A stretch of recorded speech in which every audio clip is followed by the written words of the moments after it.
My name is Stefano Manservisi. I'm the chair of GSERF, the Global Community Engagement and Resilience Fund, the global fund to prevent violent extremism. I have the honor to introduce and to chair this session, actually to co-chair with Catherine Bossard, Observatoire Pharos, who is actually working on this barometer, which is the, let's say, the center of gravity a bit of this discussion. And happy to be with Emanuela De Re, EU Special Representative for the Sahel, recently appointed after a long career in Italy, including as a Vice Minister of Foreign Affairs, as everybody knows. With us also Amadou Abadi, Secretary General of Rabita Mohamedou de Suleiman. Sorry for the pronunciation, which is not necessarily correct, but trying to capture. Bruno Frattasi, Head of Cabinet of the Minister of Interior. Dagbo Honoun, Supreme Leader of Woudoun Havendo, Benin, again, trying to capture everything. Innocent Magania, Director of the Institute of Interfaith Dialogue and Islamic Studies in Nairobi. And Dr. Ilaria Macconi of Fashir Foundation, which will be part of our panel. Now, you have seen the title. The title is about Europe and Africa and the barometer to measure, to prevent violent extremism. I will say very few words as a chair, just to introduce and to put that in a framework. Then I will ask Catherine to complete a bit on the barometer, and then a keynote speech by Mrs. De Re, and then all the other speakers, and then I hope there will be a debate. Now, a few points I would like to put for the debate and for your consideration. First, Africa is high in the European agenda. Is a priority. And even the wording has changed. Now we talk about partnership, not development cooperation, not the partnership. So, and this wording is obviously much better in order to at least capture the idea, to be equal and to work in order to share. But partnership means also dialogue, and dialogue not only at institutional level, dialogue among people, dialogue in order to know each other better, dialogue to transform each other better. Now, is this dialogue happening, actually? I think is a good question, because institutionally speaking, of course, there is a lot of dialogue, a lot of meetings, but dialogue with people, among people, locally, in order to understand specifically interreligious dialogue is really happening. Personally, I have some doubts. So in any case, I would say not as it should happen. We are in a context of an event which is underlining the importance of interfaith dialogue. And I think that this interfaith dialogue between Europe and Africa and within Africa is not necessarily so strong. When we think about the crisis zone, like, for example, Sahel, where Emanuela De Re will address, among other things, later on, or Somalia, or Lake Chad, or Central African Republic, usually we identify two things: the phenomenon of terrorism, very often jihadism, or at least portrayed as, and poverty on the other side. And then a lot of work is done in order to put in motion what is usually called the nexus between development and security, following the objective, no development without security, and no security without development. But this has also taken into account, is taking into account the religions dimension, because, which is the knowledge in which we identify the level of problem and of solution, which are the tools in order to analyze the movement inside the society, which are perhaps generating terrorism, which are certainly based on poverty, but the link transforming poverty and frustration into terrorism is something which is not really analyzed, or in any case, is not addressed with the billions of aids which is poured into this region. And religion on this play a crucial role. Very often, by the way, when we talk about investing more in the nexus between security and development, it means for many to invest more in security and a bit less on development, which is certainly important. But at the same time, it is not helping in identifying the granularity of the specificity of our societies. and the societies in Africa and the interactions. And therefore, you know, the capacity of identifying the right things to do, the right interlocutors.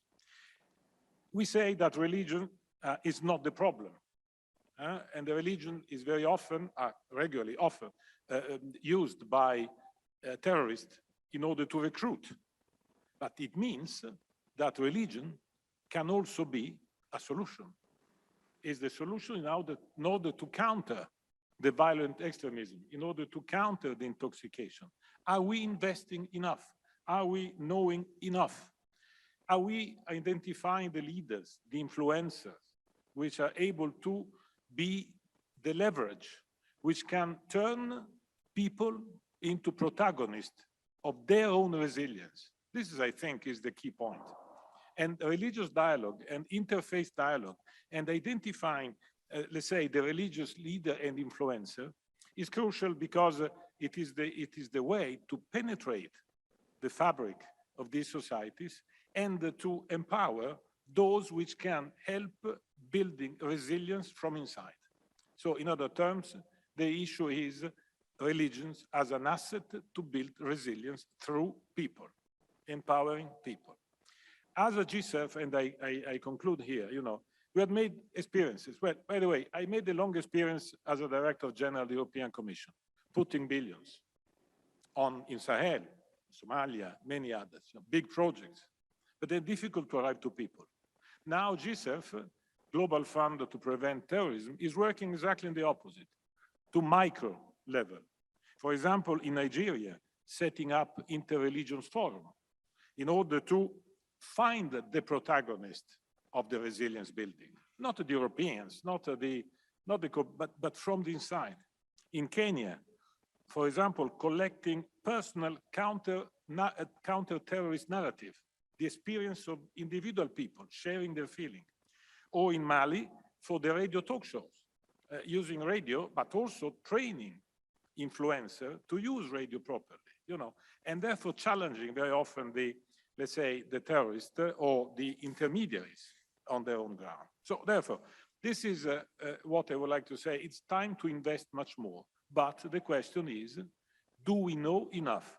Are we equipped to read through the movement of the societies? I think we try empirically, but we are not very much equipped. And here, I would like to ask Catherine Bossard to, let's say, explain the project of a barometer of cultural and religious movement in order to, you know, read through the societies from the inside, and also to offer to policymakers and to civil society itself a tool which is able precisely to read and to facilitate the identification of those which can be the actors of their own resilience. So this is a bit the issue as I can see it on the basis of my experience. Now, Catherine, please, can you explain a bit the project and the method, and then we can come back on this later on in discussion, please. Thank you, Stefano, and thank you to the organizer of this forum. So the Observatoire Pharos is a French association promoting cultural and religious pluralism in peace, for peace in societies. It has been founded 10 years ago with the launch of a World Watch on pluralism issues. And then from an actor of information, Observatoire Pharos has been progressively asked to be an actor of field action in diverse countries. So we worked in the Central African Republic and also in Indonesia, Pakistan, Syria, Nigeria to support pluralism defenders. In all our actions on the field, we felt that there was a huge lack of knowledge about religious dynamics and especially about the coexistence dynamics in both their individual and collective dimensions. So together with our local partners, we particularly felt the need to have a tool enabling to monitor the situation of pluralism in order to prevent from radicalization and conflict. And also a tool that would enable to identify and promote mechanisms for regulation and peace. And also a tool that would enable to understand better the phenomenon of identitarian tensions. So we concerted with our Lebanese partner, Adian Foundation, who is part of this forum, and we said, okay, let's do it. So 2 years ago, we launched a research aiming at creating a world barometer for religious pluralism in societies. First, maybe the question is why religious pluralism is so important. Because when plurality or diversity is a given, a fact, pluralism is a dynamic. And the energy of this dynamic is the willingness to make society, so to make peace. A Malian partner told me once, when all is failed, social bond is the last thing that remains. He perfectly knew what he was telling about. Religion plays a major role in social cohesion. Therefore, pluralism is a solution against fragmentation. It is a key for resilience, as Stefano said. So what is this tool about? The objective is to measure and report about the level of religious tensions in the society. It means tensions among sets of values that are different and sometimes opposite, sharing a same space. It is to measure, in one hand, the respect of religious particularities in a society, and in the other hand, the capacity and willingness of these different parties to contribute to a common project to make society. The approach of the Barometer is scientific, not ideologic. We are not promoting only one unique way to implement pluralism. There are as many ways as there are societies. The objective is not to make an international ranking with what we could call good students and bad students. The objective is to follow the evolution of a society from a year to another, warn about risk situation, and support decision makers and society actors by providing a tool they need to strengthen justice and resilience. The better is to become a basis for policy making, for advocacy, and for field decision. For instance, Lebanon has witnessed serious cross-sectarian youth action. Yet it seems that sectarian and religious divisions are still the hidden factor that can make or break the survival of Lebanon. People are still strongly attached to their confession and feel an existential threat. In the hard transitional period, this tension needs to be carefully monitored. In any upcoming reforms of the Lebanese political system, these fears and tension need to be addressed. Lebanese diversity needs to be properly managed through a pluralistic system that encourages and preserves diversity, but not at the expense of citizenship. This is the case of Lebanon, but it gives an idea of what makes our barometer very crucial for countries all around the world. So what is it? The barometer is the methodology of measure, which is contextualized, taking into account the characteristics of a country. It is published in an annual report. How does it work? Religious pluralism involves two levels of actions, the top level and the grassroots level. Thus, we observe that between these two levels, there are three kinds of dynamics producing tensions. The top-down dimension is the first one. It covers the nature of power, the repartition of power and economical resources, the policy and management of plurality, the regulation of religion, the juridical system, and the organization of the justice system. And then the bottom-up dimension. So this is the capacity for representing of individuals and groups in the management of the society and their willingness to take part in a common project. In short, this is what has to do with citizenship. And then the last one is the horizontal dimension. This is the trust among individuals and groups, the fraternity feeling, and also the discrimination, the perception of discrimination, etc. These three dimensions are translated into criteria focusing on facts and perception. What we call facts refer to tangible elements such as law, religious attacks, political management of plurality, etc. The other sphere, the perception, is particularly important. Someone said yesterday, war begins in mind. And this is particularly the case when it comes to conflict with religious dimension. Those conflicts are fed by religious intolerance, the fact that one hates another because of what he believes or belongs. This happens at the perception level. Fear, trauma, frustration, all of that generates profound violence since one becomes a target, not because of what he does, but because of what he is. The origin of the crisis in the Central African Republic is from a resource nature. What made it become the atrocity we know happened in people's mind, where economic or political frustration transformed into religious withdrawal and interreligious hatred. The Barometer may have warned about the risk of this dangerous transformation before 2013. So where we are now with this tool? After an exploratory research, we have launched the pilot phase, which is a research action project aiming to create the methodology of measure, focusing on 3 country cases: Mali, Lebanon, and France. We are currently ending the background research and working with statisticians to define the methodology of measure. We will then realize the data collection for the measure itself in next November and December. And the first report will be published in September 2022. So what next? The Barometer is based on the collaboration and dialogue. It is created, adjusted, and implemented with international partners.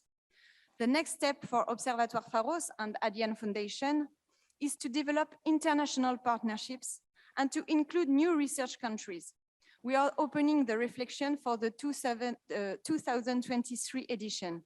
For African countries, we have thought about Ethiopia, Senegal, Ivory Coast, South Africa.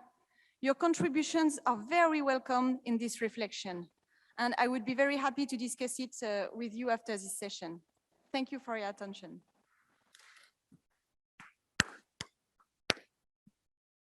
Thank you, Catherine. And now, Emmanuel Adere, EU Special Representative for the Sahel, please. Yes, I just want to say that EU Special Representative for the Sahel, what does it mean?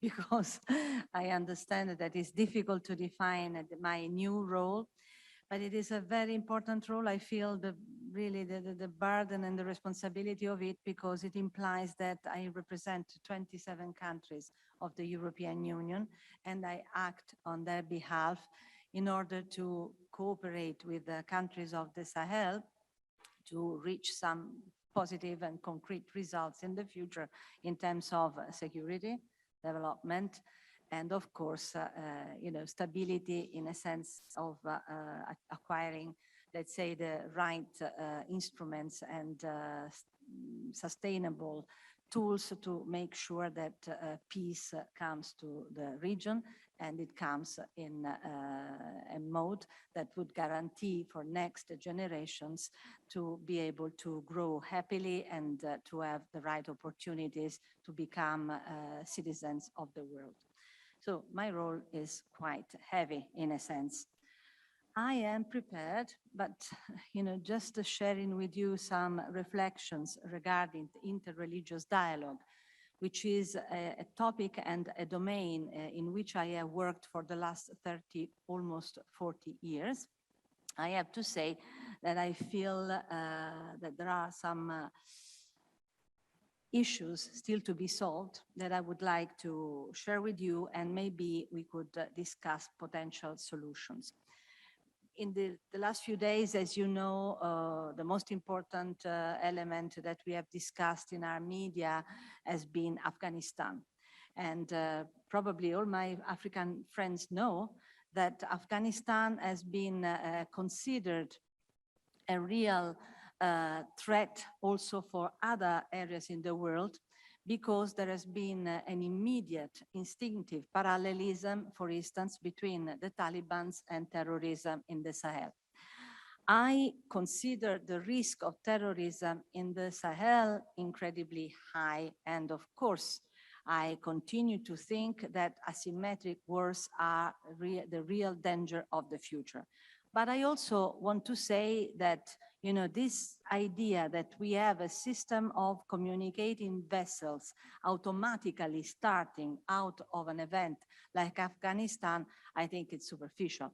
I know Afghanistan very well, and I'm starting to know Sahel very well. And therefore, I would avoid this kind of parallelism because we risk to lose the focus on Sahel, and we risk to apply strategies and measures and also reflections in a way which is not appropriate. I say this because probably the most important and most negative illness, cultural illness that we find in interreligious dialogue, in the way interreligious dialogue is seen, is the fact that everything is the same, that we can apply all the same measures, the same methodology, that there is no distinction between different religions, that we do not take into account, for instance, the fact that in some cases, and this is the case of some countries in Africa, for instance, religion is mixed with the local traditions. And this produces monsters such as female genital mutilations, which are not contemplated in Islam.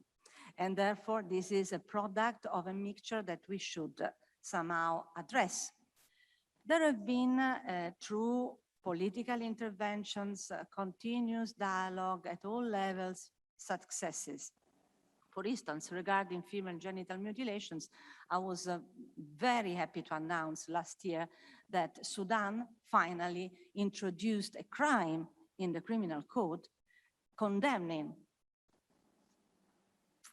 forever the practice of female genital mutilations because it is considered a violation against the person and humanity.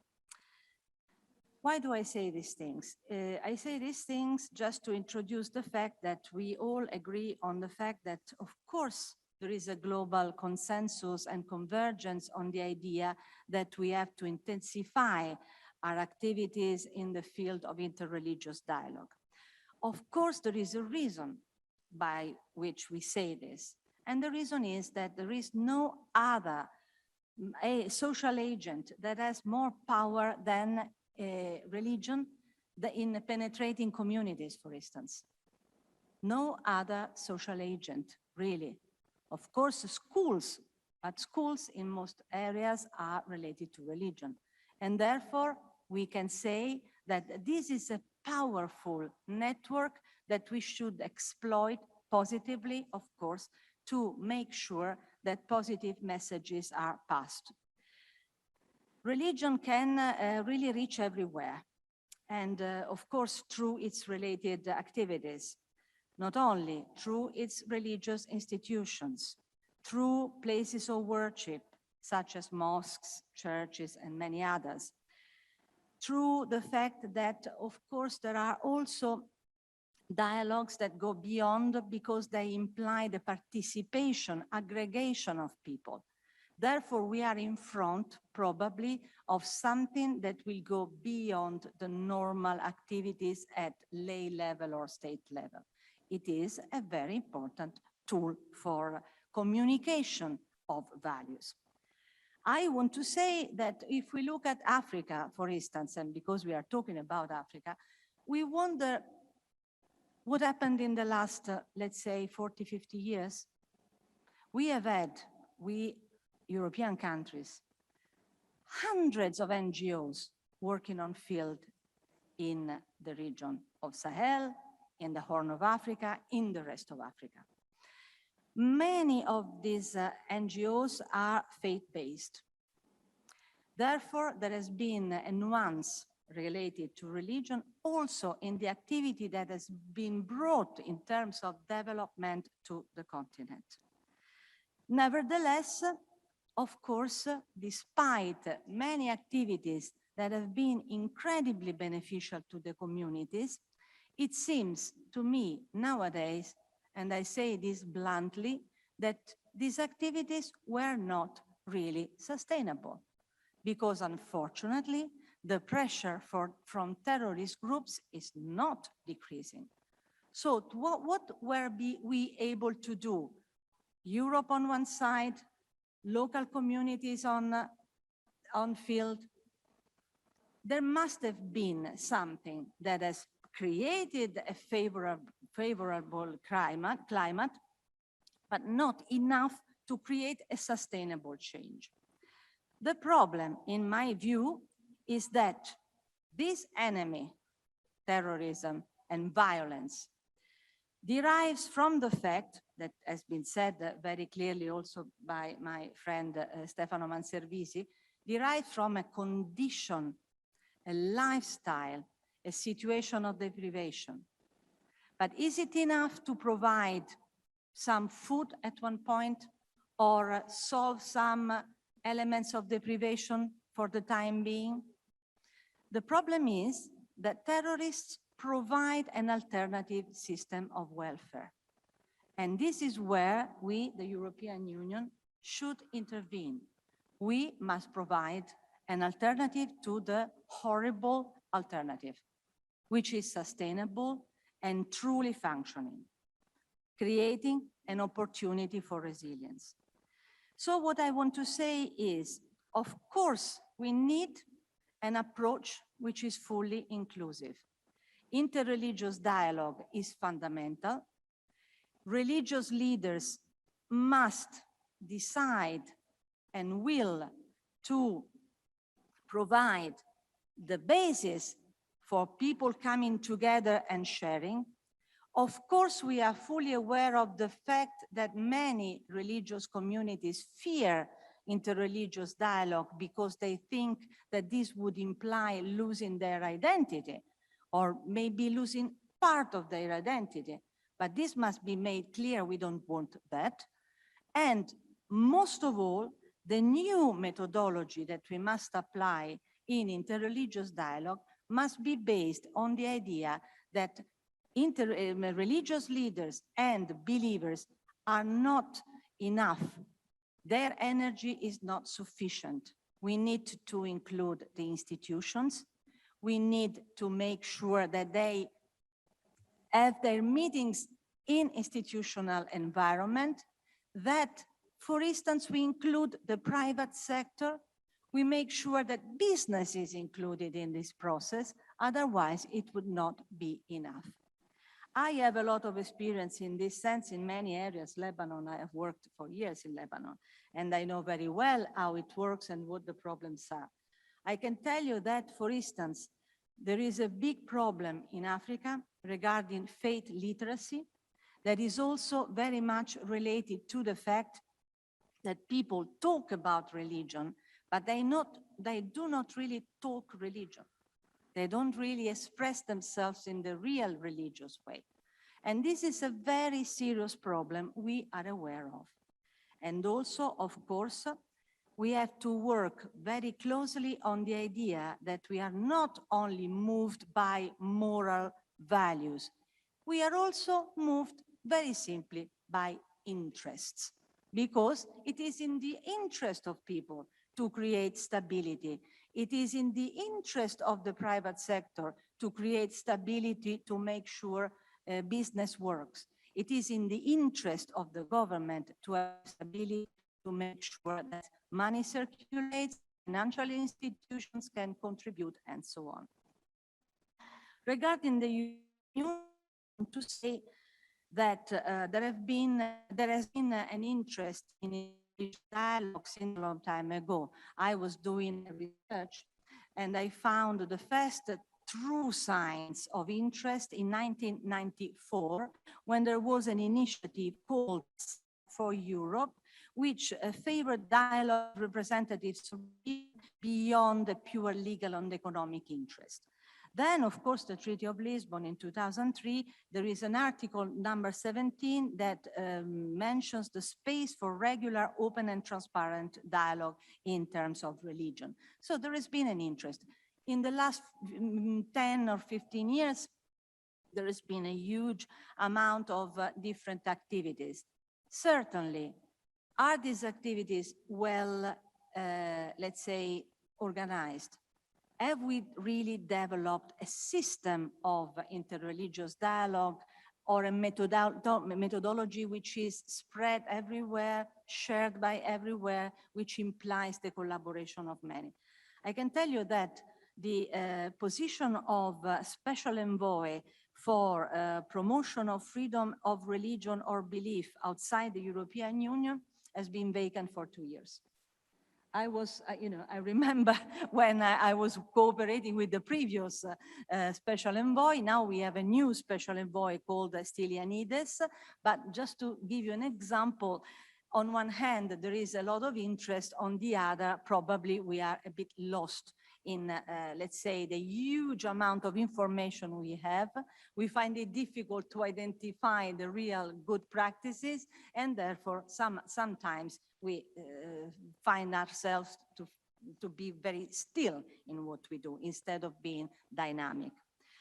I want to tell you that there is a concept, a political concept that has been introduced, and here I talk about the Sahel, in the new European Union strategy for the Sahel. I think it will be good news for you because the new concept is the concept of mutual accountability. Mutual accountability, I have been reflecting very much on the concept. What does it mean? Mutual accountability between the countries of Africa and in particular the countries of Sahel? Does it mean instead that mutual accountability should also be between the European Union member states and institutions and the countries of Sahel? What does it mean? There is a lot of space for interpretation in this context. Of course, mutual accountability also means that communities must be mutually accountable. And this is really true for Sahel, true for Africa, because communities count. And we know for a fact that the distance between the center and the periphery is immense. So by the moment in which a religious leader passes a message in the capital, before it reaches the peripheric areas, what do we get as a message? How does the message get transformed over, in the way and the iter to reach that particular area? We must make sure that there is a real connection. I'm going to conclude. Of course, there have been changes because of COVID. There has been a theological reading of the concept of pandemic in the last 2 years. We have read any kind of interpretation. I want to tell you that there is an important change in the mentality that COVID has brought, for instance, at political level in the European Union. Stefano was mentioning the concept of partnership, which I always define as a cultural revolution. Can you imagine nowadays we Europeans talk about African countries as partners? Never heard before, but we have even gone beyond that. Further, ahead of the simple concept of partnership, although it is very significant, because we have acquired the idea that we have to help and cooperate with fragile countries. We have to work for equity, such a fantastic moral category, because it is in our interests. While I was a Deputy Minister of Foreign Affairs of Italy for quite a few years, I can tell you that I noticed the parabola changing from some countries in the European Union, especially the most reluctant ones, the ones that are not inclined to open themselves to the rest of the world. I've seen the parabola from being absolutely an obstacle to slowly understanding and becoming open to helping fragile countries because they know it is in their interest. And in this sense, interreligious dialogue can be incredibly important.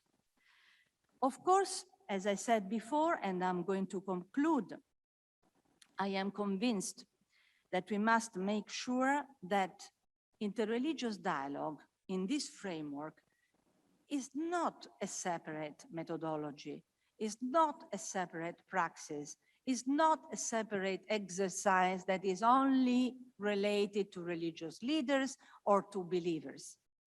This is the major mistake we can do in this moment in contemporary times. If we want to stay at the pace with history, we have to change this.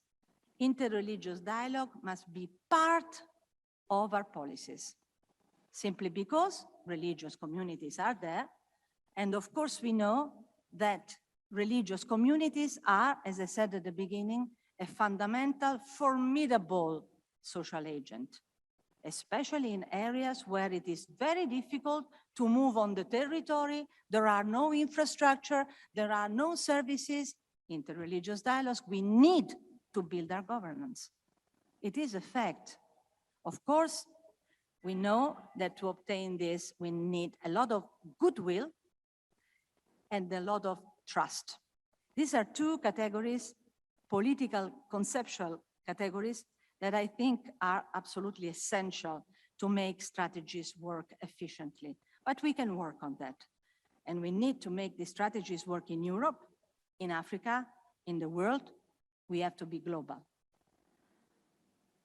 We should not miss the opportunity. If we miss the opportunity now, will we have a chance in the future? Thank you.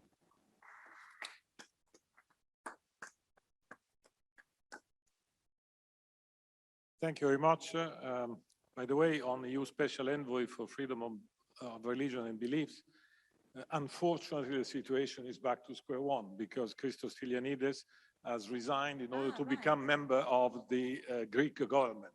So now I think, a pressure also from this setting to encourage the Union to appoint quickly another envoy would be, in my view, in my experience, extremely useful, because this is one of the most important, let's say, theater in which we have to work, as Mrs. Dere just said. So thank you very much. Thank you very much for this. Now, I would like to open to the other panelists, starting from Amadou Abadi as the first speaker.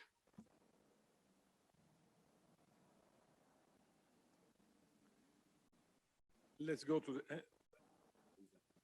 Amadou is probably missed somewhere. Therefore, let's say, Mr. Frattasi, please.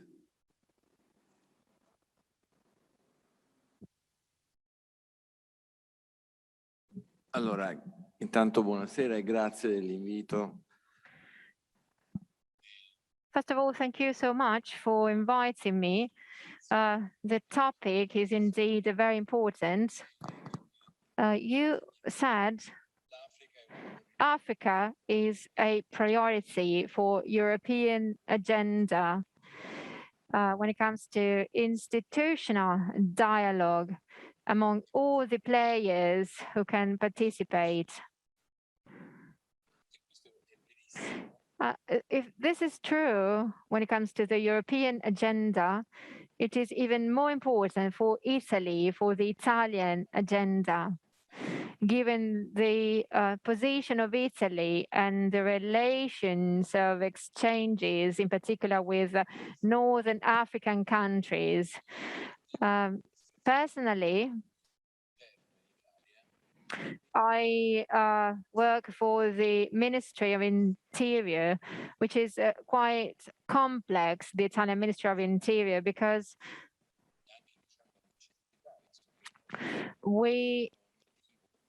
if we look at laws and regulations concerning the activity of the Ministry of Interior, well, the Ministry of Interior is at the core of the political life of the country. We deal with migration, but also religious affairs. The Minister of Interior is not, let's say, a Minister of Police. It is a minister dealing with citizens, and he deals with social inclusion with citizens and also the different politics. So when it comes to inter-religious dialogue, well, for the Minister of Interior, this means to tackle the topic in a cross-domain way. And this approach belongs to the Ministry of Interior, as I said.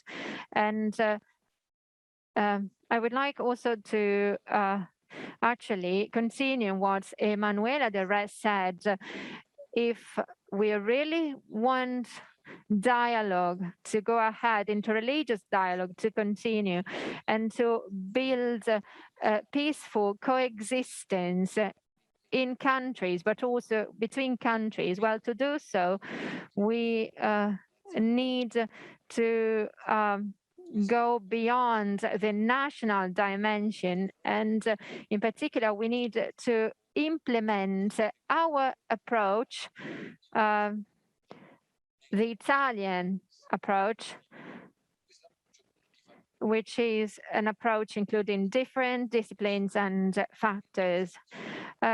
Why is that? Because we know that Italy is a country exposed to terrorism as Europe is and has been for 10 years. But I think we are kind of different if compared to Central European countries, because in those countries there were attacks and radicalism. So why is Italy safer if compared to other countries? Well, one of the answers is that Italy is in a way safer and is able to protect the territory because the religious and ethnical communities are not, let's say, separated or isolated, except for a few exceptions, but they are actually in contact. They are, mixed. So such a situation mitigates the risk of having, let's say, radical groups. So such a multiculturalism is a characteristic of Italy, and it works. And we were talking about the barometer against religious violence. So this aspect is a factor against, let's say, terrorism or the attacks. And why is that? Because it fights against the identity factors which may build a small community which is isolated from the others with, let's say, identity promoting storytelling, or against the inclusive values of the society. And this is actually the fertile ground of radicalism, the fertile ground for radical violence. So, and this is the situation in Italy. And well, maybe all this was, born by chance, but I think that we have to make sure that such a situation which characterizes our country, well, this must be enhanced through the right integration related policies or inclusion-based policies to make sure that there is no fear, there is no threat of fundamentalism. Having said this,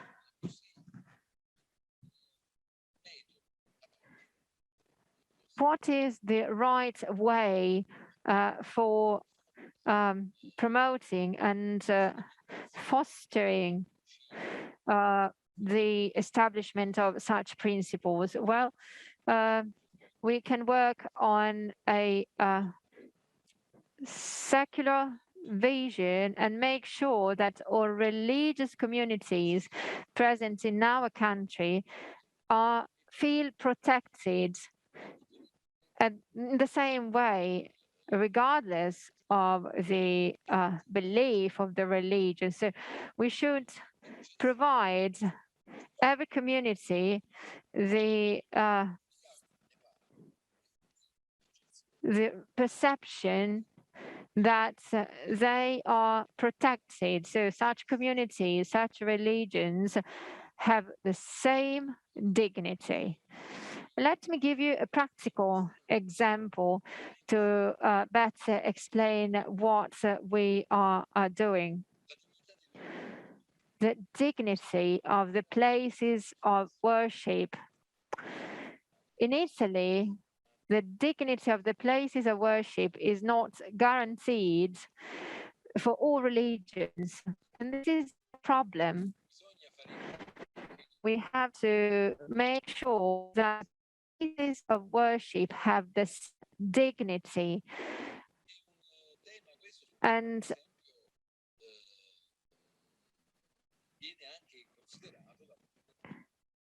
the National Act for Islam is something that was drafted a few years ago, was signed by the Minister of Interior, the Italian Minister of Interior, and the Muslim communities in Italy, at least most of them. So even such a document confirms that so the equality of religions in a secular vision of the state, of the country, where there are no differences, I mean, no different judgment of religions, but on the contrary, where good practices are established. And so there is no possibility for violent radicalization. Well, it goes without saying that there are also other factors which may play a role, and not only the, let's say, the Ministry of Interior, but the government as a whole, and in particular, I think of the relationship with local authorities, with the municipalities, because we are developing policies that promote the coexistence, and we want to avoid ghettos, for example, in the cities. And this is another important topic in order to prevent and avoid violent radicalization. We have a great opportunity ahead of us. We have the national plan of resilience, of recovery and resilience, and it refers to the next generation EU, of course, Italy, but also the other European countries. We have important, let's say, huge resources to be invested and allocated in urban areas, but also in the peripheral areas. And specific programs can be implemented for the planning of urban spaces, for the promotion of social inclusion, for the regeneration of places and areas where hate and violence are the factors which might trigger acts of violence. And on top of that, we have to work at schools when it comes to the education of young people, of Italian people, but also of second, third generation of migrants. Well, Italy is a bit different from other countries, European countries, because if compared to France or Belgium, let's say, migration boomed over the last 20, 30 years. So we now have, let's say, second and third generation migrants. And we know that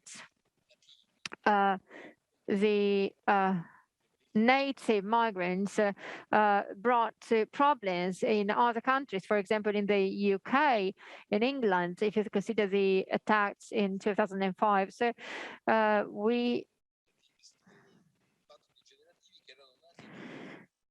Actually, I mean, these attacks were perpetrated by people who were born and raised in those countries. So we have to look at the future generations. We have to focus on the education of the future generations. So education plays a key role, and it plays a key role in order to avoid radicalization, and also making sure that those people who are embracing radicalization, let's say, can be found timely, and thanks to specific interventions based on civic values, can be brought back to the right way, so that these people actually go back to their life and quit such a new violence-based life. And this is important. And this refers to things that make us committed and engaged, also from a personal point of view. Let me give you another example. Today, it is the 13th of September. On Saturday, September 11th, in Rimini, a guy from Somalia actually stabbed 5 people. Now, the very first reaction was by ourselves and also by the public opinion was the following. I mean, that thing was not related to, the September 11th attack. And actually, people thought there was no association, no connection with the, let's say, the attacks and the 20th anniversary of the 9/11 attacks. However, almost everybody, and also the police forces, who then understood that, I mean, there was no connection with the 9/11 attacks. This person was in Sweden, Denmark before, but this is to say that there is a lot of, let's say, attention towards these events, but this is due to our ideas or stereotypes about migrants. And very often all these is associated with violent radicalism, even when it is not the case. So we associate, all these to radicalism, and it is kind of difficult to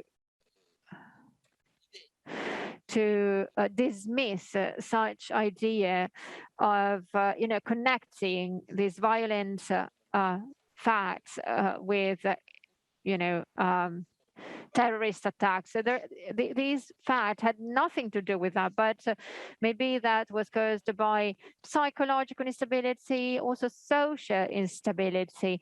This person had instability in terms of work. I mean, all his life was based on lack of stability. So we have to lay the right foundations and create the conditions, because we know that there is such a lack of stability or certainty, people having no future perspectives, having no wage, no hope. So all these forms refers to, let's say, the lack of stability of our existence, and we need to implement the right policies to fight against all these. But to do so, we cannot be alone. We as member states, we as countries, we cannot do that alone towards Africa. We mentioned the importance of the partnership between EU member states and Northern African countries. This is a prerequisite in order to create the stability in the Central Mediterranean region, and also in order to provide safety and stability to African countries. These two things go hand in hand, and we cannot separate the two. These are the two halves of an apple, and we have to keep them together because they belong to the same, let's say, aspect, and we have to solve the two all together. Thank you. Molte grazie. No. Thank you very much, not just for the contents, but also, you know, for balancing your speech. So when you talk about EU and Africa dialogue and radicalization, we've been talking about what happens in Africa, but it's fundamental to think about what happens in Italy, in Europe, because the two things are intertwined in their solutions, especially in the interreligious dialogue and in the partnership. So the fact that you are accountable to each other. Thank you very much, Mr. Frattasi. Now, Dagbo, Supreme Leader. Je remercie tous les participants de ce forum. Que le Tout-Puissant les garde. Oui, moi je me nomme Dagbo Kounon, chef suprême du Vodou Wendo. On parle du vaudou, ça va vous étonner un peu. Le vaudou, c'est une religion comme toute autre. Et une religion qui prône la paix. Donc, si je suis parmi vous aujourd'hui, je suis très fier parce que je me sens dans ma famille. Aujourd'hui, il y a ceux qui veulent promouvoir la paix dans le monde. On parle du dialogue interreligieux. C'est très capital. C'est ce qu'il nous faut pour gagner la paix.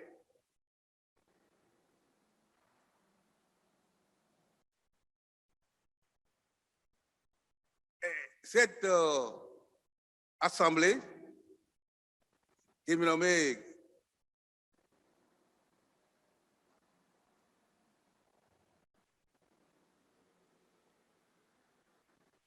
interreligieux, dialogue interreligieux, c'est un outil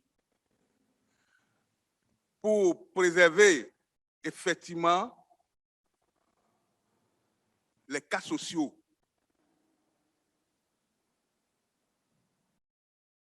De ne pas faire la violence sur son prochain. Vous savez, j'ai parlé du vaudou, j'ai dit vaudou. C'est en Afrique que vous pouvez peut-être dire que le vaudou, c'est pour les Africains. Ce n'est pas vrai. C'est pour tout le monde. Une fois que tu respires de l'air, tu bois de l'eau, tu marches sur la terre et tu vois le soleil, c'est que tu es déjà fils de vaudou. Donc le vaudou est universel, il est partout. Peut-être que les gens disent quelque chose qui n'est pas conforme au vaudou. Les gens pensent que vaudou, c'est la sorcellerie. Non, ce n'est pas vrai. Ce n'est pas cela. C'est différent. Le vaudou lutte contre la sorcellerie.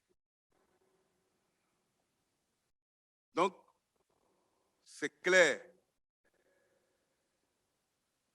qu'ils ne sont pas de la même famille. Le vaudou est basé sur les 4 éléments de la nature qui sont l'air, l'eau,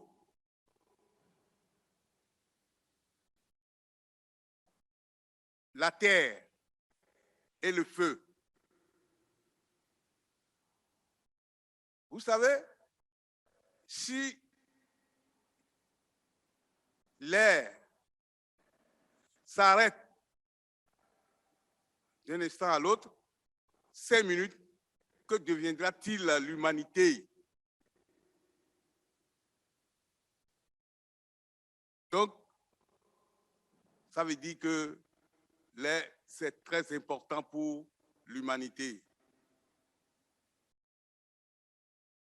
L'eau, c'est indispensable pour l'homme et la femme. Il faut de l'eau pour survivre. L'eau est la source de vie. Donc, c'est très important. La terre,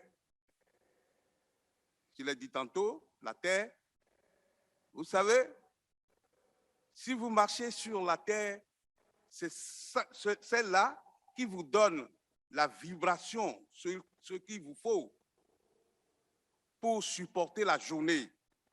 Vous marchez sur la terre, gaillardement, vous êtes bien, vous êtes libre. Voyez-vous, la terre, quand on met un grain de riz, ça sort des milliers. Donc, ça veut dire qu'il y a une vibration. C'est le vaudou. Le feu. Voyez-vous, si vous recevez des raisons, vous voyez que ça vous fait du bien. Donc, cela est clair. Le vaudou a ses principes. Le vaudou, c'est partout.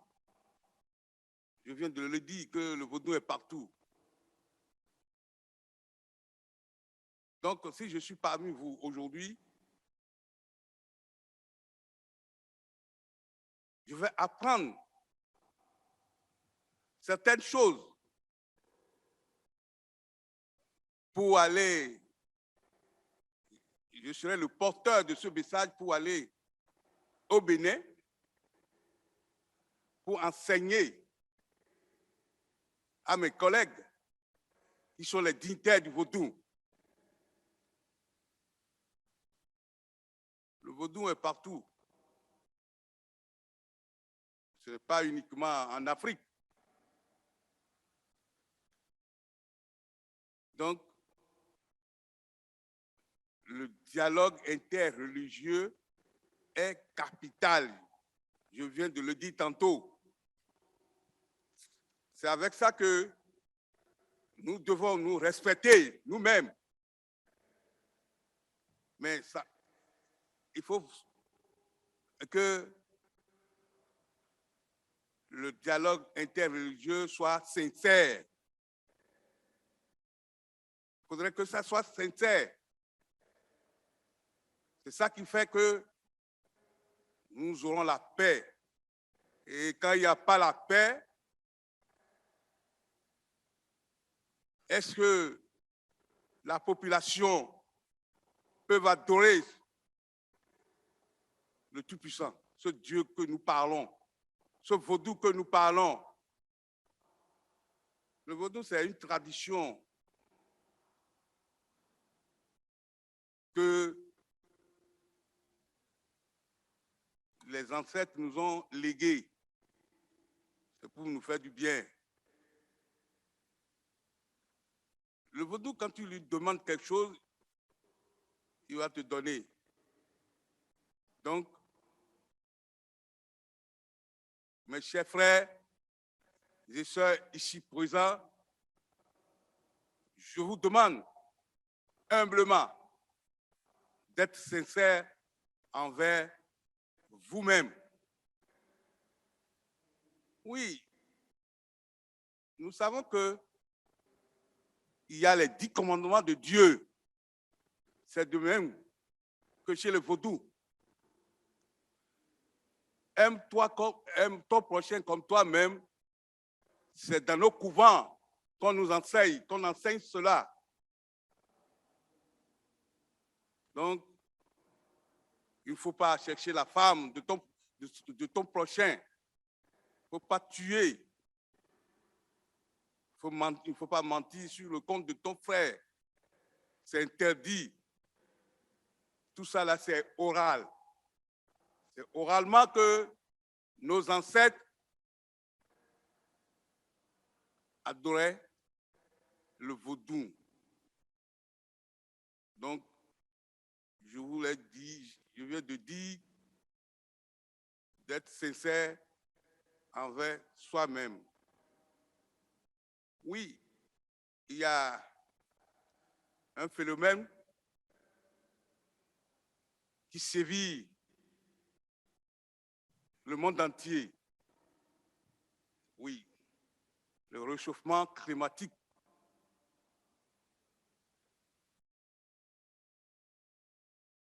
C'est l'Afrique qui en souffre beaucoup. Je vous demande, ceux qui sont ici présents, de jeter un regard sur l'Afrique, surtout l'Afrique de l'Ouest. Ce réchauffement, c'est ça qui cause les dégâts que nous voyons aujourd'hui. Le débordement de l'eau, des eaux. Et aussi, les maladies que nous trouvons aujourd'hui. Donc, je demande à tout un chacun de nous, humblement, d'être sincère. Si nous savons que nos communautés, nos populations ont besoin de vivre pour adorer le Dieu que nous parlons, Allah que nous disons, le vaudou que nous parlons. Donc, il nous faut réellement la paix. Donc, sans ce dialogue-là, il n'y aura pas la paix. Quand nous échangeons, nous nous retrouvons périodiquement pour nous parler de Dieu. Je pense que on ne peut pas faire la violence sur son prochain. Dieu a interdit cela. Allah a dit non à la violence. Donc, mes chers participants, comme je l'ai dit tantôt que je suis arrivé ici, parti parmi vous pour apprendre de vous, pour aller donner des instructions.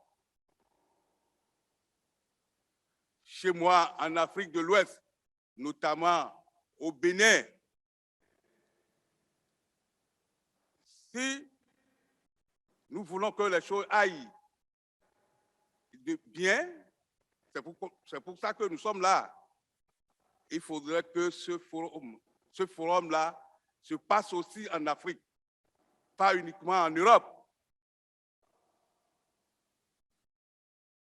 Je vous demande de bien vouloir jeter un regard si vous faites comme ça, ce serait un symbole.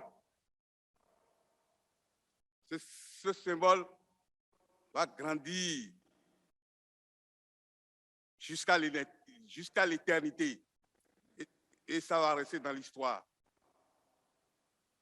Je vous en remercie beaucoup et que le Tout-Puissant nous garde bien pour que, à la prochaine fois, nous nous retrouvons pour parler uniquement que la paix, rien que pour la paix. Je vous en remercie.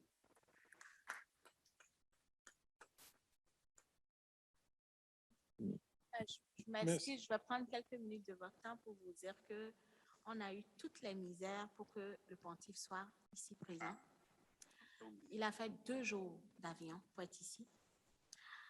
À cause des conditions de la COVID et les entrées en Europe, ça nous a pris des peines et de misère, un voyage, parce que le pontife étant aveugle et étant donné que chaque État Schengen décide de donner un visa, le pontife a été obligé, malgré sa cécité, de descendre au Nigeria 3 jours pour aller chercher un visa pour arriver ici, où il a passé 2 jours dans un avion. Merci. Merci beaucoup. On apprécie encore plus la présence. Et... Oui. C'est misère puisque je suis venu avec lui. À la dernière minute, on voulait nous refuser l'accès au train pour la question de passe sanitaire. Alors qu'on a montré les carnets de vaccination, le contrôleur disait donc que nos tests Covid ont excédé le délai de validité. Et nous avons pris nos têtes. Si le pontife ne venait pas, ne participait pas à ce forum, nous avons loupé des trains. Nous avons dû acheter de nouveaux billets. Donc il y a eu des efforts. Malgré sa cécité, il a fait preuve de combativité. On l'a traîné dans les gares. À la gare ici en Italie, à Rome, il a été gardé longtemps. On ne sait pas pourquoi, malgré mes interventions, les explications. Donc, comme Madame l'a dit, les institutions doivent aider. Et ça également, ça peut être source de frustration, ça peut être source de violence, mais nous n'en sommes pas là. Nous remercions Dieu, nous sommes là, c'est l'essentiel. Merci beaucoup. Merci beaucoup et je crois au nom de tout le monde, des organisateurs, des panélistes, qu'on apprécie beaucoup les efforts et la contribution de paix et de souligner la sincérité comme élément fondamental parce que c'est un peu ce que Madame Emmanuelle Adéré avait dit tout à l'heure. La complexité d'un dialogue veut dire se reconnaître mutuellement. Et donc là, c'est parti aussi de cet appel à la sincérité. Maintenant, we can go on with our panel because now we are also quite short of time, but it's not, we are among friends, and therefore, we can take a bit of this. Now, Innocent Magagna, please. Votre Éminence, le guide suprême de la religion vaudou, et chers participants à ce congrès, bonsoir. C'est un honneur d'être ici dans cette assemblée en présence donc de son éminence qui représente la religion traditionnelle africaine. Et merci pour tous les efforts consentis. Par la bénédiction du Seigneur, vous êtes ici parmi nous. C'est une bénédiction de vous avoir parmi nous. Je vais continuer en anglais, s'il vous plaît. I belong to the Congregation of the Missionaries of Africa, which is a Catholic religious congregation involved in dialogue at different levels, dialogue with Islam, dialogue with other Christian churches, and dialogue with cultures, and that for more than 150 years. Convinced of the importance of interfaith dialogue, the Missionaries of Africa established 2 centers in Africa, one in Bamako in Mali, Institut de formation islamo-chrétienne et Centre Foi et Rencontre for the English speaking part of Africa, French speaking part of Africa, and another center in Nairobi in Kenya covering the speaking part of the continent. These 2 centers have a double objective. The first objective is to train pastoral agents for interfaith dialogue at the service of the church. And they have done a great job in Mali for more than 10 years now, covering the whole of West Africa, Senegal, Mali, Burkina Faso, Benin, and others. We are doing also the same in Kenya. So there's that part, which is an academic formation, doctrinal formation. The second part is contact with the grassroots, linking the academic and the grassroots, what we call outreach program. Therefore, what is specific is that these programs try to combine both elements, the academia and the practitioners. In 2017, under the United Nations Genocide Prevention and the Responsibility to Protect, the United Nations issued a document with the title, Plan for Religious Leaders and Actors to Prevent Incitement to Violence that could lead to atrocity and crimes. So the UN acknowledges the importance of religious leaders, the role they play in society, given their spiritual leadership and the influence that they have on their communities and the broader society. So the plan of action came as a result of religious leaders' influence on this community. In a more specific way, our religious leaders provide a deeper sense of, religion provides a deeper sense of belonging to individuals by the way of defining their beliefs, values, and ideologies, and ultimately their choices and arrangements.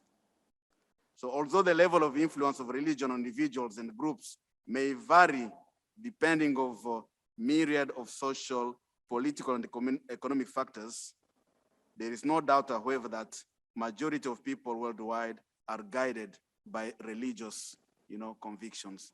And that is something which is good, that is being acknowledged by the UN, and here now, the European Union and so on. So it is in this line that the Institute for Interreligious Dialogue and Islamic Studies at Tangaza University College in Kenya tries to establish a hub for interreligious activities and programs in Kenya and beyond. Our students come from all over Africa, so they have a first-hand intercultural experience outside their own communities. The Institute has organized exposure programs for the German decision makers and partners. They have come twice for insertion into our program to live the experience of inter-religious dialogue from inside as an experience. The main feedback was Kenya has a lot more experience on interreligious dialogue as a tool for peace. I think that is something new that they have discovered and experienced. With our experience, we are able to identify, and I think that is what His Excellency Manservisi was saying, to identify influential persons in their societies and groups, and this only works with a permanent presence on the ground. So identifying key players with whom we can work at the grassroots. Interreligious dialogue has often been applied in delicate situations where unity from all key players in society is paramount. And throughout the world, different faith communities have tended to come together in the hour of need, so to broker peaceful coexistence among different opposing interest groups, or to pray for issues for national interest. And this is true for the Kenyan society.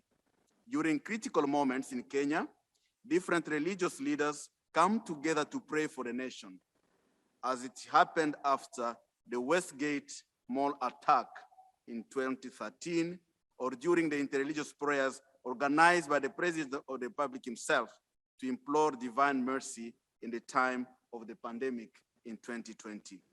So elsewhere, I mean, like in the United States and everywhere, interfaith dialogue becomes famous in bringing people together to pray at critical moments of the history of the country. As an institute, we have come to realize that in order to live a meaningful dialogue, we need to be as inclusive as possible. Therefore, we have programs that addresses the youth and specifically the gender dimension in IRD. There was a very, one of the critics yesterday is that, there was an imbalance in gender representation at the inauguration, for instance, of this. That's not a critique, but something maybe that we need to be sensitive at. This component is growing organically and promising, and we give space to women and open space to everybody. And together with our partners, the Network for Religious and Traditional Peacemakers, the Muslim for Human Rights, Islamic Relief Kenya, Kenya Supreme Muslim Council, we are concluding a 2-year program on the rights of religious minorities in Kenya. Yeah, the rights of religious minority in Kenya. And this program covers practically the whole country, from Garissa in the northeast, with the border with Somalia, and in Mombasa at the coast. We are also working with the youth in the slum of Kibera, which is the biggest slum in Kenya. They came to us with a specific need. They do not want to be manipulated by politicians as we approach the elections next year. So we are conducting, trainings to see how they can be protagonists as we prepare ourselves to the next elections. Together with the Catholic Diocese of Ngong, which is among the Maasai, and the Umma University, the large Islamic university in Kenya, we have engaged in a common project at the grassroots level. We are working together with the local leaders and the national government to see how the community can have access to the basic necessities. Yeah, we are calling in the system of devolution, but that is not, the money is not coming up to the grassroots. So we want to organize communities so that they can have, access to what the government can give in the devolved system. So it is a pilot project. Upon completion, we'll see if that can be replicated all over the country. And this is in line with the UN Sustainable Development Goals. Societal transformation and success of the Vision 2020 Development Agenda, as guided by the United Nations, cannot be achieved without lasting peace. The Institute for Interreligious Dialogue in Islamic Studies intend to play a crucial role in contributing towards peace and social cohesion in Kenya. It is a model that bridges the gap between the academia and the grassroots, as I've said. And our main strategy, in line with SDG number 17, is that of partnership. So the first partnership is between academic institutions and IRD practitioners at the grassroots. How do you bring the two together? The academics give a solid academic, doctrinal, and spiritual foundation of interreligious dialogue so that nobody can come and manipulate, when people are grounded in their own religious beliefs. The other level of partnership is, and then the grassroots inform also our programs. That's, yeah. The other level of partnership is the international partnership with all those who work in the same line. As Professor Azam Karam recently urged us, it is not about everybody creating a new project. It is about putting all our energies together for the same cause. As a young institution, we have only 2 years of existence, and we are learning a lot from different partners. And allow me just to mention a few of our partners as we insert ourselves in this dynamic of partnership for the same cause. We have Agiamondo Civil Peace Service, which is a German organization which provide personnel. And we have the technical support from the German in our program. We have Missio Munich, which also support our programs. We are in partnership with the Foundation for Religious Sciences, Giovanni XXIII, here in Bologna, in terms of academic program and exchange. We are in partnership with the International Institute for Islamic Studies in Qom, in Iran. We have the Global Ministry University in California, USA, the State Islamic University Kalijaga in Indonesia, the Network for Religious and Traditional Peacemakers in New York, Institut Catholique de la Méditerranée in Marseille, the Pontifical Institute for Interreligious Dialogue, PISAI, represented by Father Diego, who is the president of the Pontifical Institute for Interreligious Dialogue. In partnership with Umma University, which is the largest Islamic university in Kenya, Harmony Institute, and the Catholic Conference of the Kenya Catholic Conference of Catholic Bishops. So try to be as inclusive also in our partnership. Despite empirical evidence that interreligious dialogue plays a critical role in conflict resolution and peace building globally, teething problems often tend to drag these efforts backwards. Some of the common challenges include lack of financial resources for facilitation and the inability for some religious players to shed off their intransigent stand for the sake of common agreements on important societal issues. As an institution, we strongly believe in the role of religious leaders and religious academic institutions that are paramount in mitigating factors that can lead to conflict and create a religiously friendly environment that fosters peaceful coexistence among people from different socio-religious backgrounds. IRDIS was set up as an organically growing, inclusive institution for interreligious dialogue, focusing on building the capacities of actors to use IRD. So those who we empower people to work at the grassroots and to use interreligious dialogue as a tool for preventing extremism and building lasting collaborations within societies. In history, academic institutions have played also that important role in promoting positive engagement between people of different faith.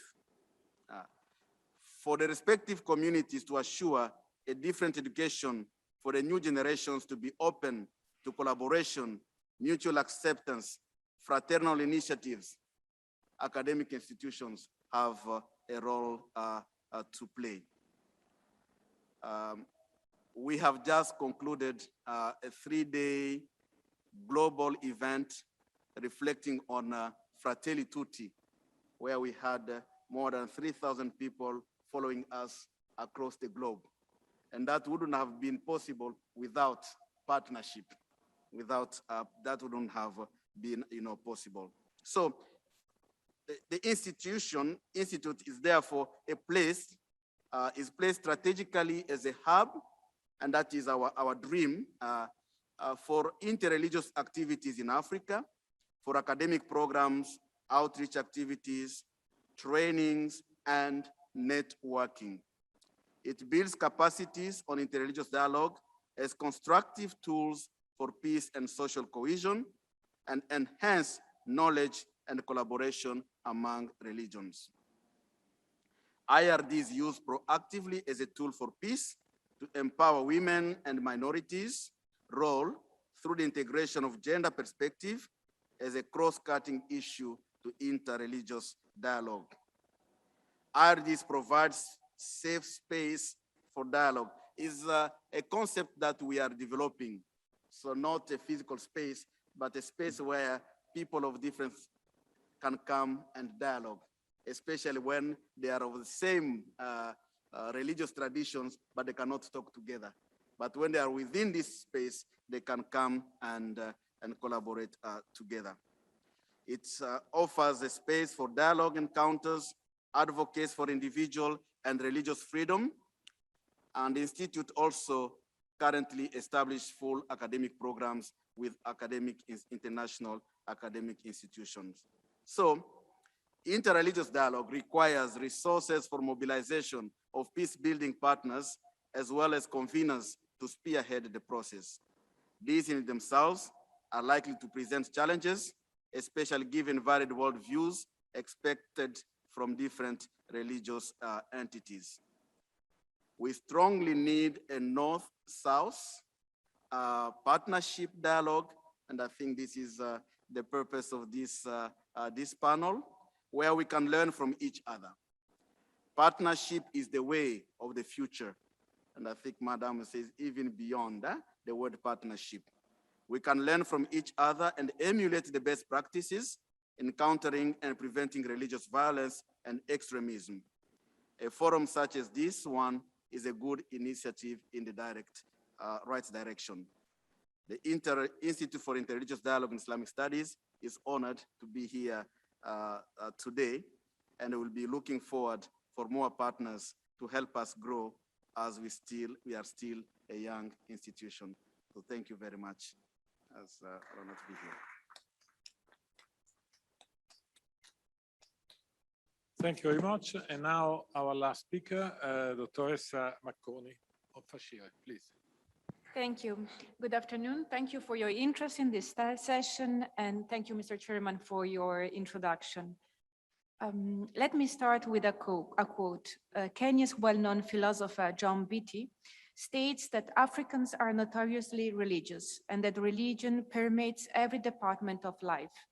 So with this in mind, we can then assume that religion plays an important role also in regard to conflict and violence. We can unfortunately not deny that in Africa, religious differences have assumed increasing importance as a major source of conflict. Yet, many of these conflicts have been caused by the abuse and violation of religious principles and by their distortion and manipulation. As many political analysts point out, one of the most effective countermeasures is the strengthening of peaceful interpretations of faith and the creation of interfaith networks to promote mutual understanding. And this is precisely the field of action I'm engaged in Kenya on behalf of the Foundation for Religious Studies, John 23rd. My personal experience brings me firstly to a reflection on the importance of Africa as a barometer against religious violence. If we only look at the demographic growth of this continent, we realize that it will affect deeply the world religious composition as well as its religious expression. In 1900, Africa had about 130 million people. In 2005, that had already passed the billion mark, and by 2050, according to some projections, could reach over 2 billion. So Africans today represent a much larger share of the world's population and the continent is home to some of the world's largest Christian and Muslim communities. To provide you with some numbers, in 2016, Africa had 27% of the global number of world Muslims, and in 2030, we'll have more Catholics than Europe. And now, Africa has already more Christians than any other continent. So African believers will have growing influence within the governing councils of great denominations and will alter the world's religious picture in other ways as well. Because of immigration and globalization, their churches and mosques, religious movements and customs will cross African borders. As a matter of fact, African independent churches are now firmly established in New York, London, and Ukraine. As Philippines right, religious changes are the most significant and revolutionary in the contemporary world. So we cannot overlook them, the country they are coming from. My second reflection is the importance to acknowledge that in Africa, religion is a major segment, and it is much more personal and rituals.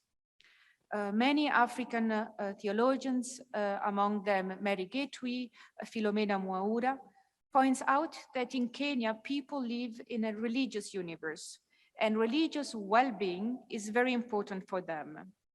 Also, according to the findings of a report of the Pew Research Center of 2019 on attitudes toward democratic principles, 70% of Kenyan respondents considered religious freedom as very important, ranking it among the highest of their priorities.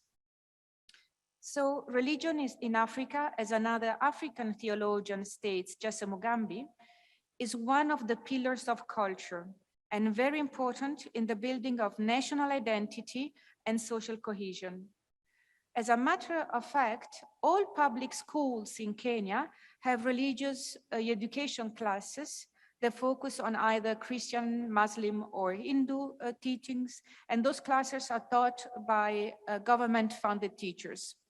At university level, there are also in the public universities designated departments of religious studies, whose courses are attended by people working in the education sector, government commissions, community projects, or NGOs.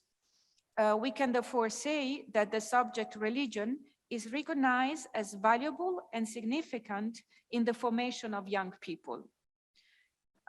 We have already heard that religion has to be taken into consideration in every kind of social intervention or development project in Africa. To make you a couple of examples, the African Union has recognized that religion is an important tool to promote the development goals of its Agenda 2063.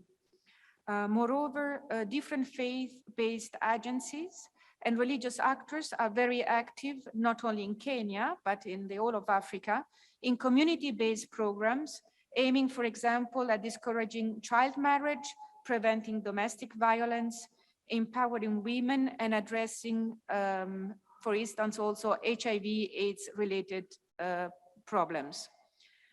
Very importantly, religion plays a dominant role in matters of peace and reconciliation. In Kenya, speaking of the country I'm working in, the Coast Interfaith Council of Clerics was instrumental in solving the clashes erupting mainly between Christians and Muslims after 1997, and it did it with different interventions at grassroots level. Another example, the Interreligious Council of Kenya, which is a coalition of all major faith communities, after the violent clashes that followed the last presidential elections in 2017, they brought politicians and religious leaders together and kind of let them sign a peace agreement. I give you the last example, which is a little bit broader than Kenya, and it is the Fellowship of Christian Council and Churches in the Great Lakes and Horn of Africa. They also promote, with development program, also justice, peace, and interreligious dialogue. You have already heard from Innocent Magagna, the director of for the Interreligious Dialogue Institute, for Interreligious Dialogue and Islamic Studies in Nairobi. There are in Kenya many initiatives to promote interreligious dialogue and mutual understanding. And these interreligious coalitions and groups have been playing and continue to play a major role in mitigating and solving politically motivated violence, and thus contributing to a peaceful society. So the brief considerations I've made so far are the reasons why the Foundation for Religious Studies decided to engage in a collaboration with chosen Kenyan universities and East African scholars. We strongly believe that we can learn from the different experience of religion that Africa and Kenya in particular offers, and broaden our often too Eurocentric perspective in addressing global challenges. Moreover, the exchange and circulation of religious knowledge can help really destroy the many negative myths and stereotypes which exist about religion, and especially the religion of the other. Therefore, one of our priorities as Foundation is to push forward an interdisciplinary and transnational European-African research network. A first important result of these efforts is a book to be soon published about religious pluralism and encounters and experiences, so it's not only an academic level, in East Africa. And we had the contribution of 23 different authors and religious actors of different religious affiliation and background. Another step forward in the transmission of knowledge Father Innocent was talking about is a digital specialization course we instituted last year at university level with the help of the Tangaza University College in Kenya. The aim of this course was really to deepen the historical critical approach to the study of religions. We included also African traditional religion, Hindu religion, Islam, and Christianity. And it was open to African as well as European students. And I must say, I'm very proud to say, it was a great success. And it really initiated an important dialogue among students also. But because, as you have heard many times, it is very important also to reach the grassroots level, we are also planning different training courses and modules, what we call executive programs for government, community, and religious actors. So to conclude, we can definitely say that Africa will have in the future an ever-increasing influence in shaping the world religious landscape. Therefore, we have to engage Africa in the global discourse about religion as a tool for peace. Through scholarship and research, we can promote dialogue among stakeholders, help build bridges across faith communities, and contribute to policies that will help prevent integralism, radicalization, and ultimately religious violence. So I thank you for your attention. I'm really looking forward to the discussion.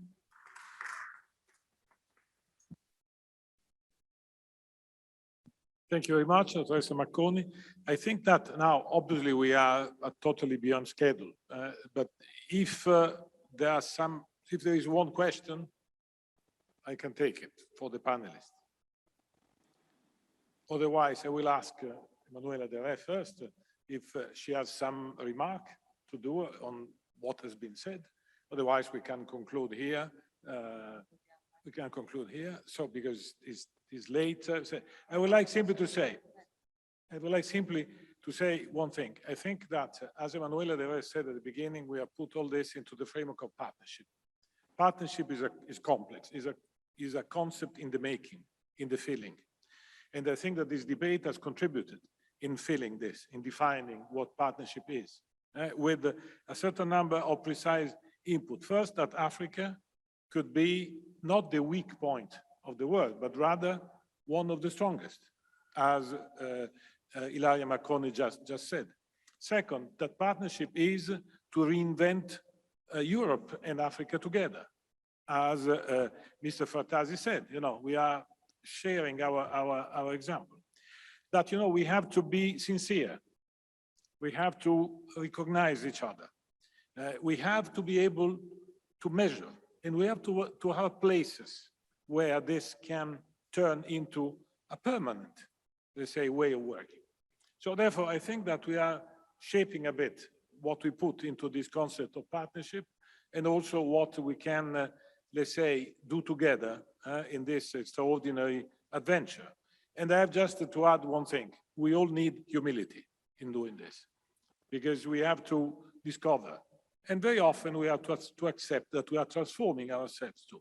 So therefore, this is a bit the challenge that I think, just wrapping up a bit in a very synthetic way, this rich debate in the framework of this G20 interface dialogue. Underline the G20 because it is another, let's say, evidence of the fact that this format is gathering together different realities, different experiences, and different point of view in a sort of new, not north-south, not south-south, but, a new way of putting everybody on the same footing. So just to have a few words of conclusion, and I would like to thank you, everybody. Thank you very much. Thank you also for those who had the patience to remain with us until the end, and see you tomorrow to the follow-up of our meeting. Thank you very much.